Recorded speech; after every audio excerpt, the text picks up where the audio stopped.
बिस्मिल्लाहिर्रहमानिर्रहीम। High voltage technology. और आज हमारा टॉपिक है energy processes and numericals. Okay, so last class में हमने कुछ आप लोगों को जिक्र किया था कोलिजन आयनाइजेशन, फोटो आयनाइजेशन और थर्मल आयनाइजेशन। इसी तरह एक्साइटेशन के बारे में भी हमने पढ़ा था, तो उसकी डिटेल आज हम पढ़ेंगे। कोलिजन आयनाइजेशन क्या है?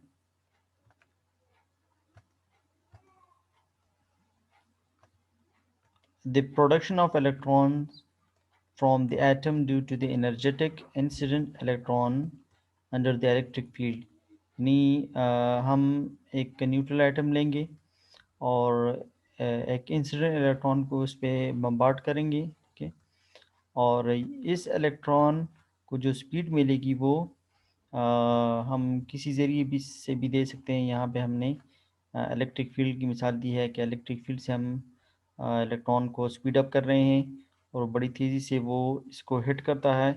अपनी काइनेटिक एनर्जी की मदद से वो इस इस एटम से एक इलेक्ट्रॉन को नॉकआउट कर देता है। तो यहाँ पे हमारे पास एक पॉजिटिव आयन आ जाएगा, यानी यहाँ पे लॉस ऑफ इलेक्ट्रॉन हुआ है। इसी तरह यहाँ पे दो इलेक्ट्रॉन्स हैं। एक इलेक्ट्रॉन वो जो कि यहाँ से इंसिडेंट हुआ था और दूसरा वाला जो यहाँ से नॉकआउट हुआ है। तो दो इलेक्ट्रॉन्स यहाँ पे आ गए। Electron shows the fast moving incident electron and A shows the stationary target atom। तो यहाँ से इलेक्ट्रॉन इजेक्ट हुआ, तो इसलिए इसको आयनाइजेशन कर कहते हैं। और चूंकि इसने इसको कोलाइड किया तो उस वजह से ये इलेक्ट्रॉन निकला। और इस इंसिडेंट इलेक्ट्रॉन की जो एनर्जी थी, उसकी काइनेटिक एनर्जी इस एटम की आयनाइजेशन पोटेंशियल से ज़्यादा थी, तभी आयनाइजेशन हुआ। और अगर ये कम होती तो फिर आयनाइजेशन ना होता बल्कि एक्साइटेशन हो जाता। तो चूंकि यहाँ पे दो इलेक्ट्रॉन्स बने हैं तो इसलिए इस प्रोसेस को इलेक्ट्रॉन पेयर प्रोडक्शन प्रोसेस भी कहते हैं। और ये कोलिजन की मदद से हुआ।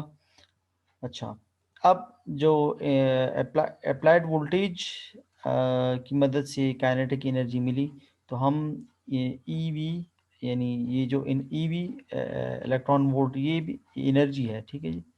एनर्जी एनर्जी तो ये जो एनर्जी है, ये कौन सी एनर्जी है जो कि अप्लाइड वोल्टेज से मिलती है? ये वो एनर्जी ईवी, ठीक है। E is the charge on electron, V is the voltage. So eV must be greater than और equal to the kinetic energy half M V square, जो कि काइनेटिक एनर्जी है। अगर यहाँ से हम स्पीड को, ये भी स्पीड है, इसको फाइंड करना चाहें तो हम क्या करेंगे, इस टू को इधर मल्टीप्लाई कर लेंगे तो 2 EV डिवाइडेड बाय m। और चूंकि यहाँ पे स्क्वेयर है तो बोथ साइड पे हम स्क्वेयर रूट कर लेंगे, ठीक है। तो स्क्वेयर रूट की मदद से ये भी equal to whole square root 2 EV divided by m। ये m भी स्क्वेयर रूट के अंदर ही है, सही है। Okay, next slide. E2 plus E1, E2 is equal to H mu plus E1। इसका मतलब क्या है कि अगर हम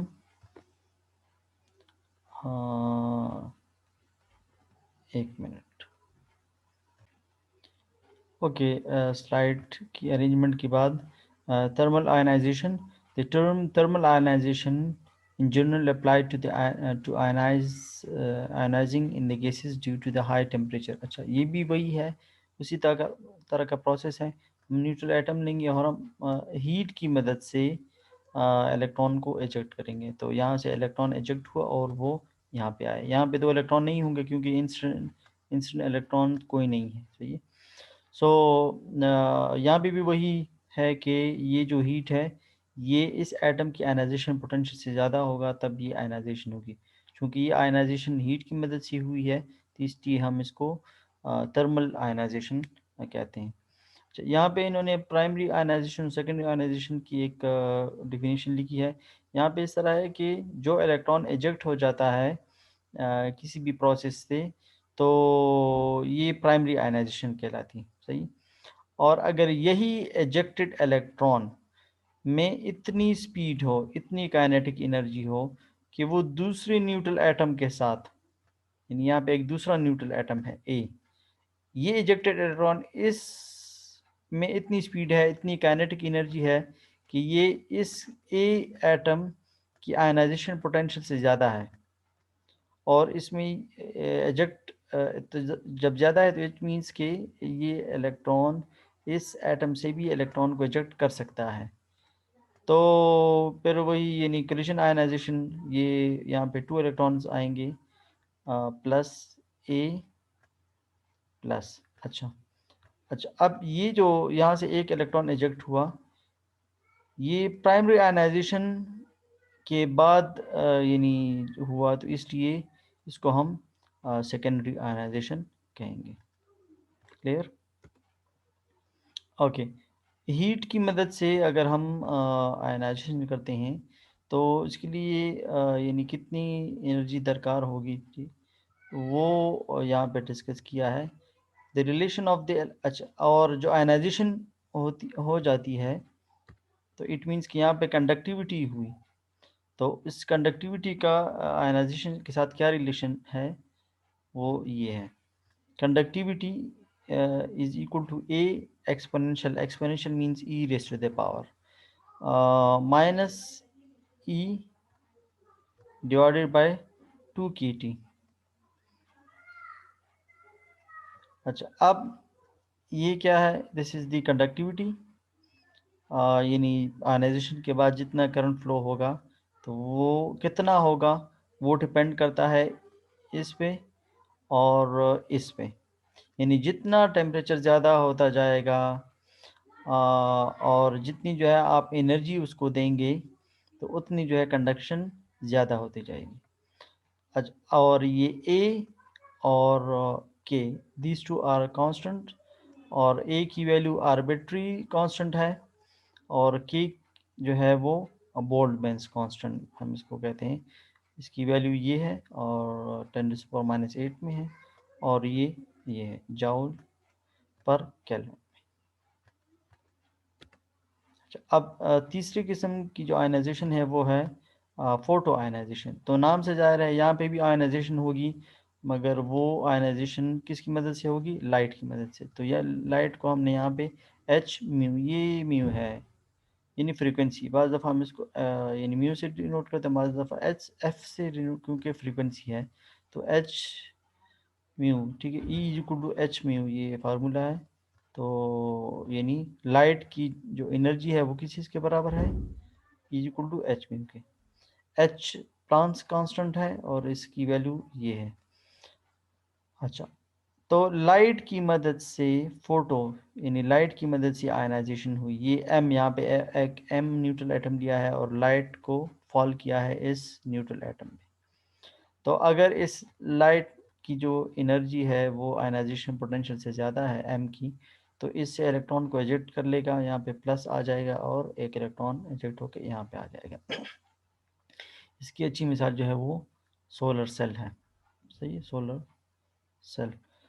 इसके बाद कुछ प्रोसेसेस हैं, वो इलेक्ट्रॉन अटैचमेंट या इलेक्ट्रॉन एडिशन भी आप कह सकते हैं, कि ये न्यूट्रल एटम है, इस इलेक्ट्रॉन एब्जॉर्प्शन भी कह सकते हैं। इलेक्ट्रॉन हीट किया और इसने इसको एब्जॉर्ब कर लिया, तो एब्जॉर्प्शन के बाद यहाँ पे माइनस आ जाएगी। पहले ये न्यूट्रल था और इसने इलेक्ट्रॉन को एब्जॉर्ब किया, तो अब ये तो इलेक्ट्रॉन अटैच हुआ या एब्जॉर्ब हुआ। तो ये भी एक प्रोसेस है। अगर आप इन नेगेटिव आयन को प्रोड्यूस करना चाहते हैं, तो ये उसका तरीका है।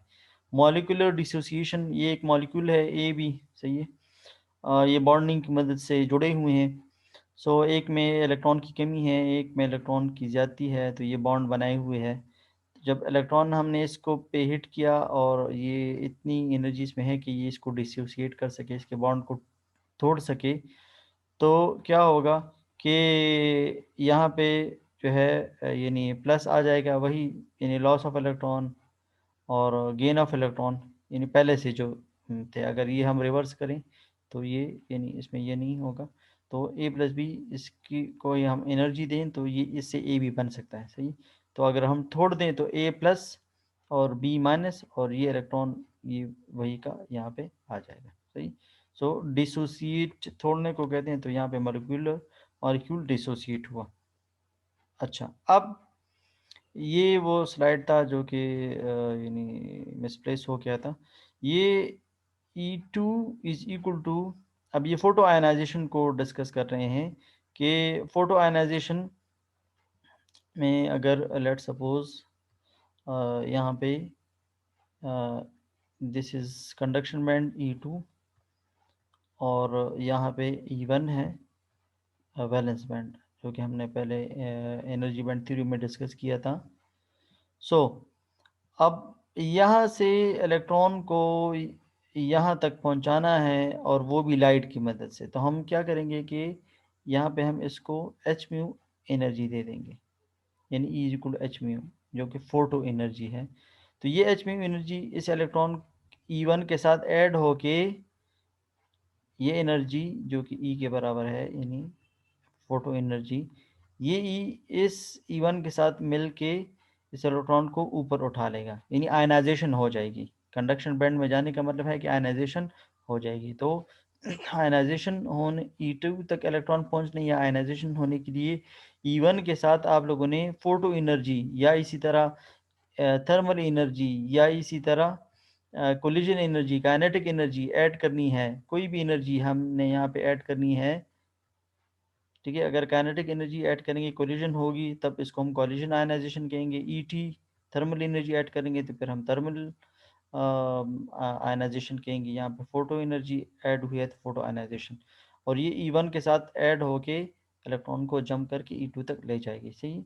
E2 higher energy state, E1 lower energy state, सही। And the energy state depend upon the H mu या एच एफ, सही। यानी डेल्टा ई, यानी कम अज कम जो चेंज इन एनर्जी है, चेंज इन दोनों की चेंज इन एनर्जी कितनी के बराबर होनी चाहिए, इतनी। यानी हम इसको कितनी दें। अगर पहले मैंने एग्जांपल दिया था, अगर ये 100 है और ये 20 है, तो ये कितनी होनी चाहिए, एटलीस्ट 80 होनी चाहिए, ताकि इलेक्ट्रॉन यहाँ से यहाँ पे चले जाए। तो हम ये भी कह सकते हैं कि delta is equal to H F या एच म्यू, ठीक है। और दूसरा फार्मूला है C is equal to F lambda. C velocity of light है। अगर आप कहना चाहते हैं कि इस लाइट की वेवलेंथ कितनी होनी चाहिए, इस लाइट की एनर्जी नहीं मालूम, आपको एनर्जी नहीं मालूम, आपको वेवलेंथ गिवन है। तो कितनी वेवलेंथ होनी चाहिए ताकि वो E1 के साथ ऐड होके इसको जंप कर सके। तो अगर आपके पास लेमडा की वैल्यू है तो लेमडा की वैल्यू इसमें पुट करें, इससे एफ फाइंड हो जाएगा। एफ यहाँ पे पुट करेंगे तो इससे E2 - E1 यानी डेल्टा ई फाइंड हो जाएगा, सही। तो ये एक दूसरा फार्मूला है अगर आपको लेमडा की वैल्यू गिवन है। ये जब हम न्यूमेरिकल्स करेंगे तो इसकी ज़रूरत आएगी। अच्छा, अब ये तो आयनाइजेशन के बारे में हुआ। अगर एक्सटर्नल एनर्जी किसी भी गैसियस एटम की आयनाइजेशन पोटेंशियल से कम है तो फिर आयनाइजेशन नहीं होगी, बल्कि क्या हो जाएगी, ठीक है। फिर क्या होगा, फिर एक्साइटेशन, इसको हम एक्साइटेशन कहेंगे, सही। अगर लाइट जो पड़ी, यानी फोटॉन्स, लाइट एनर्जी जो पड़ी, वो आयनाइजेशन पोटेंशियल से कम है, तो फिर क्या होगा कि वो एक्साइटेशन हो जाएगा, और इस एक्साइटेशन को हम क्या कहेंगे, फोटो एक्साइटेशन, सही। यहाँ पे एक्साइटेशन के मुख्तलिफ वो है।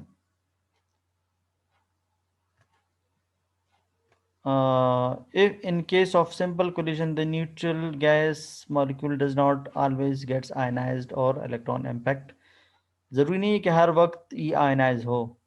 अगर हमने यानी कोलिजन के लिए स्पीड दिया, इस इलेक्ट्रॉन को हमने काइनेटिक एनर्जी दी, हमने इसको स्पीड अप किया और इसने इसको हिट किया, ठीक है। ये स्पीड हम देते हैं वोल्टेज की मदद से।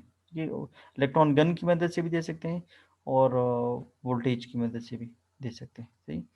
अच्छा, हमने इसको इस पे हिट किया और ये जो काइनेटिक एनर्जी थी अब इसकी आयनाइजेशन पोटेंशियल से कम है, less than the ionization potential of the gaseous atom, M है यहाँ पे। सही है, the kinetic energy is less than. तो अब क्या होगा कि आयनाइजेशन नहीं होगी बल्कि एक्साइटेशन, और एक्साइटेशन को हम यहाँ पे स्टेरिक से डिनोट करते हैं, और यहाँ पे जो इलेक्ट्रॉन इंसिडेंट था वो यहाँ पे वहीं का वहीं आ जाएगा। इसकी जो स्पीड है वो सिर्फ एक्साइटेशन में यूटिलाइज हो गई। सही। अच्छा, अगर तो इसको हम कहते हैं collision, collision excitation, collision excitation. इसी तरह ये क्या है, आयना फोटो, फोटो एक्साइटेशन। ठीक है, क्योंकि हम फोटो की मदद से, अच्छा यहाँ पे ये कुछ और एक्सप्लेन, ये कह रहे हैं कि जब एक्साइट होगा, एक्साइट होगा तो इलेक्ट्रॉन यहाँ से यहाँ पे चला जाएगा, मगर क्योंकि इसने एनर्जी गेन की, इसने एनर्जी गेन की, ये काइनेटिक एनर्जी इसने गेन की, और ये ऊपर चला जाएगा। अब अगर ये एनर्जी को रिलीज़ करेगा तो वो नीचे आ सकता है, यहाँ पे भी आ सकता है, यहाँ पे भी आ सकता है, डिपेंड अपॉन कि कितनी एनर्जी को रिलीज़ करता है, लॉस करता है। मगर ये जो एनर्जी वो रिलीज़ करेगा वो लाइट की फॉर्म में रिलीज़ करेगा, एच म्यू की फॉर्म में रिलीज़ करेगा। इसको कहते हैं D excitation, D excitation, D excitation. तो यहाँ पे ये इन्होंने किया है कि अगर ये डी एक्साइट होगा तो फिर वापस एम यानी ओरिजिनल स्टेट पे आ जाएगा, जितनी उसके पास ओरिजिनल एनर्जी थी, और एच म्यू जो कि इसने डी एक्साइटेशन के दौरान लॉस किया है। तो ये फोटो एक्साइटेशन, ठीक है, फोटो एक्साइटेशन भी कोलिजन एक्साइटेशन की तरह है। एच म्यू से हम लाइट हिट करेंगे, इतनी एनर्जी नहीं है कि इलेक्ट्रॉन को नॉकआउट कर सके, तो एक्साइटेशन हो जाएगा, और इसको चूंकि लाइट की मदद से हुआ तो इसलिए इसको हम फोटो एक्साइटेशन कहेंगे। इसी तरह अगर हम हीट की मदद से एक्साइटेशन करना चाहें तो फिर हम इसको थर्मल एक्साइटेशन कहेंगे। कुछ एग्जांपल्स हम कर लेते हैं। क्वेश्चन है, band gap energy is in a dielectric is 1.02 electron volt. Find the voltage required to transport 10 raised to the power 12 electrons to the valence band. अच्छा, 12 ये to the valence band नहीं, to the conduction band हो गई। अच्छा, valence band में तो already होते हैं। वोल्टेज अगर रिक्वायर्ड है तो उसको किस बैंड में, कंडक्शन बैंड में ले जाने के लिए होगा। अच्छा, ये वैलेंस बैंड है, ये कंडक्शन बैंड है, और यहाँ पे कितने इलेक्ट्रॉन्स हैं, 10⁻12 इलेक्ट्रॉन्स हैं। अब ये कह रहे हैं कि इसके लिए जो बैंड गैप एनर्जी इन्होंने दी है वो इलेक्ट्रॉन वोल्ट में है, वो 1.02 इलेक्ट्रॉन वोल्ट एनर्जी है, क्योंकि मैंने आपको बताया था कि ईवी एनर्जी का यूनिट है। अच्छा, तो अब कितना वोल्टेज चाहिए कि हम इसको यहाँ से यहाँ तक, यानी मैंने आपको बताया था कि इलेक्ट्रॉन को वैलेंस बैंड से कंडक्शन बैंड में जंप करने के लिए आप कोई भी एनर्जी दे सकते हैं, वोल्टेज के फॉर्म में भी दे सकते हैं, साउंड के फॉर्म में भी दे सकते हैं, लाइट के फॉर्म में भी दे सकते हैं, कोलिजन के फॉर्म में भी दे सकते हैं, किसी फॉर्म में दे सकते हैं, मगर यहाँ पे जो केस है वो वोल्टेज का है। सही। तो कितने वोल्टेज दरकार होगी कि वो इलेक्ट्रॉन को यहाँ से यहाँ तक ले जाए। सो electron volt must be greater then E2 minus E1, यानी जो वोल्टेज है, ठीक है, वोल्टेज की एनर्जी E2 माइनस E1 से ज़्यादा हो या उसके बराबर हो। ठीक है, तो यहाँ पे ये एक इलेक्ट्रॉन के लिए टू कैरी वन इलेक्ट्रॉन। अब n इलेक्ट्रॉन्स को कैरी करने के लिए n electron volt must be greater then E2 minus E1। सही। सो यहाँ पे हमें चाहिए वोल्टेज, तो E को डिवाइड करें यहाँ पे, E2 minus E1 band gap energy है जो को इन्होंने दिया है 1.02, और charge n is the number of electron transport pulse हैं, और E is the charge on electron 1.6 into 10⁻19। तो इससे आ जाएगा 35, ये नहीं है, 335 मेगा वोल्ट। इतना वोल्टेज दरकार है कि वो इलेक्ट्रॉन को 10⁻12 इलेक्ट्रॉन्स को ऊपर जंप करके कंडक्शन बैंड में ले जाएं। दूसरा क्वेश्चन है, ये कह रहे हैं कि कोई डिस्चार्ज ट्यूब है, वैक्यूम ट्यूब जिसे कहते हैं, और determine the velocity of electron emitted from a cathode of a discharge tube when a potential of 1000 volt is maintained in the tube। ये कह रहे हैं कि एक ट्यूब है, सही है, डिस्चार्ज ट्यूब, और इलेक्ट्रॉन्स जो हैं वो यहाँ से एनोड की तरफ जा रहे हैं, क्योंकि इलेक्ट्रॉन तो एनोड की तरफ ही जाएंगे, सही है, और ये एमिट हो रहे हैं कैथोड से। अच्छा, इलेक्ट्रॉन, ठीक है, चूंकि इस पर नेगेटिव चार्ज होता है, ठीक है, इस पर पॉजिटिव चार्ज होता है। इलेक्ट्रॉन यहाँ से एमिट होके एनोड की तरफ जा रहे हैं, और हमने यहाँ पे जो वोल्टेज दिया है वो कितना है, 1000, सही, 1000 वोल्ट है, सही। अब ये कह रहे हैं कि ये किस स्पीड से जा रहा है जब हमने 1000 वोल्ट दिया, क्योंकि जब हम वोल्टेज बढ़ाएंगे तो इसकी स्पीड भी बढ़ जाएगी, और अगर वोल्टेज हम कम करेंगे तो इसकी स्पीड भी कम होगी। तो अगर 1000 वोल्ट हैं तो इसकी स्पीड कितनी, किस स्पीड से ये इधर जाएगा, सही। So kinetic energy is equal to half, ये असल में 0.5 है, यहाँ पे गलती है, 0.5 यानी 1.2 mv²। काइनेटिक एनर्जी की फार्मूला ये है, और वोल्टेज अगर काइनेटिक एनर्जी के बराबर हो, ठीक है, तो काइनेटिक एनर्जी, ये भी एनर्जी है, ये भी एनर्जी है, ये in the form of speed है, ये in the form of voltage है। सो इन दोनों को इक्वेट कर सकते हैं हम, यानी E is equal to this and E is equal to electron volt, E is equal to electron volt. तो ये भी एनर्जी, चूंकि ये इसके बराबर है, तभी तो ये इलेक्ट्रॉन एजेक्ट होके स्पीड इसने ली है। तो इन दोनों को हम इक्वेट करके कह सकते हैं electron volt is equal to half 1/2 half mv²। अच्छा, अब यहाँ पे वोल्टेज है हमारे पास, और m is the mass of electron, E is the charge on electron, और हमें चाहिए ये v यानी स्पीड, सही। सो इस 2 को उधर मल्टीप्लाई करेंगे तो 2 electron volt divided by m, सही, और होल स्क्वायर रूट, सही। सो m की वैल्यू 9.11 इंटू 10⁻31 पुट करें, चार्ज ऑफ इलेक्ट्रॉन ये है, तो हमारे पास आंसर ये आ जाएगा, सही। Okay, find the frequency. अच्छा, ये अब क्वेश्चन कह रहे हैं कि इलेक्ट्रॉन जो है ऊपर जंप किया था इसने, क्योंकि उसको एनर्जी मिली थी, और जब ऊपर हायर एनर्जी शेल में, यानी कंडक्शन बैंड में नहीं, हायर एनर्जी शेल में उसने जंप किया था, ठीक है। अब ये इलेक्ट्रॉन वापस यहाँ से यहाँ पे आ रहा है, ठीक है, ये 3 इलेक्ट्रॉन वोल्ट है, ये 1 इलेक्ट्रॉन वोल्ट एनर्जी है फॉर एग्जांपल, और ये उससे भी कम है, चलो 0.5 हुआ, सही, ये 1 इलेक्ट्रॉन, सही। तो अब इलेक्ट्रॉन यहाँ से यहाँ पे आ रहा है, तो कितनी एनर्जी वो यानी ईवी की फॉर्म में कितने वो लॉस कर रहा है, 2 ईवी वो लॉस कर रहा है, तभी तो वो 3 से 1 में आ रहा है, सही।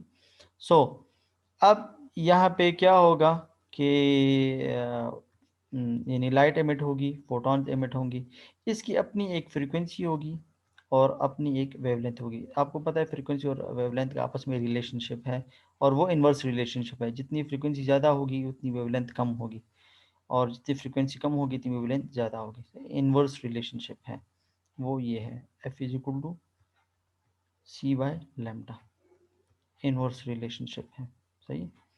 अच्छा, तो कह रहे हैं कि इसकी फ्रीक्वेंसी कितनी होगी और इसकी वेवलेंथ कितनी होगी, तो ये कह रहे हैं कि फाइंड करें। अच्छा, तो E is equal to H F हमें पता है, और H is equal to Planck's constant, तो हम F की वैल्यू को फाइंड कर लेंगे, यहाँ पे ये कैपिटल F नहीं बल्कि स्मॉल f, सही। अच्छा, तो F इज इक्वल टू ई ई जो एनर्जी है वो कितनी, 2 इलेक्ट्रॉन वोल्ट। अच्छा, अब ये कह रहे हैं कि हर्ट्ज में फाइंड करें, तो हर्ट्ज तो ऐसा यूनिट है, इलेक्ट्रॉन वोल्ट तो ऐसा यूनिट नहीं है।